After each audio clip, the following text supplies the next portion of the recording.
Витаминді қай уақытта ішу керек?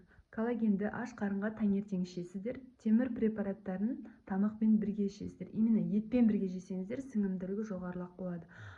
Ал темір препараттарын қабылдаған кейін міндетті түрде витамин С ішу керек. Темір препараттары витамин С-сіз ешқашан сіңбейді.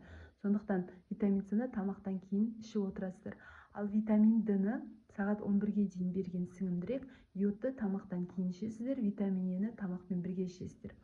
Ал цинк препараттары түскі уақытта ішілетін витаминдер, цинк және В тобының витаминдері, цинкті тамақпен бірге қабылдайсыздар. Ал кешкі уақытта омега-3 және витамин К-ны бересіздер, тамақпен бірге сіңімдірек болады. Ал түнде кальций препараттарын тек бір өзін ғана ешқайсымен араластырмай ішесіздер, себебі бұл витамин басқа топ витаминдеріне антагонист болып келеді. Ал селен витаминдерін ішу керек болсаңыз, оларды тамақпен бірге ішесіздер. Ал магнийді